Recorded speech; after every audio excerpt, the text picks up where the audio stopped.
కూటమి ప్రభుత్వం కొలువుదీరి 7 నెలలకు సమీపిస్తోంది. కూటమి ప్రభుత్వ పెద్దలు అలాగే టీడీపీ అనుకూల మీడియా ఇంకా గత ప్రభుత్వ పాపాల గురించి మాట్లాడటం రాయడం వ్యసనంగా మారింది. అయితే జనం ఏమనుకుంటున్నారో వీళ్లకు పట్టనట్టుంది. అప్పుడప్పుడు మాత్రమే టీడీపీ అనుకూల మీడియా కూటమి నేతల దోపిడీ గురించి రాస్తోంది. ఆర్కే రాసిన కొత్త పలుకులో రాసిన నిజం కూటమి మేల్కొనడానికి ఉపయోగపడుతోంది. అసలు ఆర్కే ఏం రాశాడు అనేది ఇప్పుడు ఒకసారి చూద్దాం.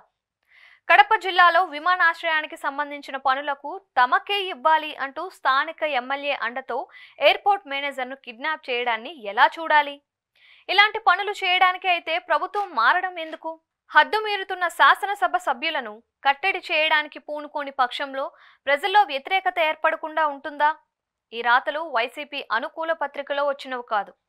చంద్రబాబు అంటే గుండెని చీల్చి ఆయన బొమ్మను చూపేంత ప్రేమ నింపుకున్న మీడియా యజమాని రాసిన వ్యాఖ్యలు. కూటమి సర్కార్ పాలనలో ఇది మచ్చుకు ఒకటి మాత్రమే.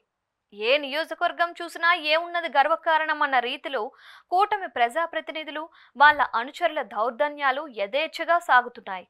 వీటిని కట్టడి చేసే పరిస్థితిలో చంద్రబాబు నాయుడు లేరు అన్నది వాస్తవం.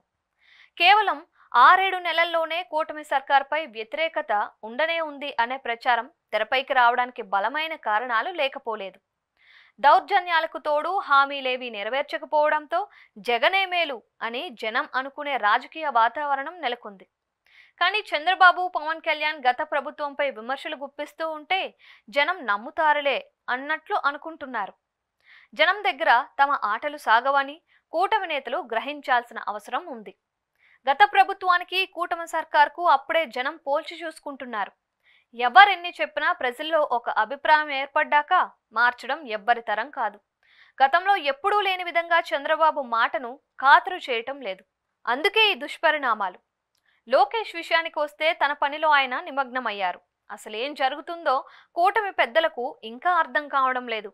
కానీ క్షేత్రస్థాయిలో మాత్రం కూటమి శ్రేణులకు పరిస్థితి చేయి దాటిపోతోంది అన్న భయం పట్టుకుంది.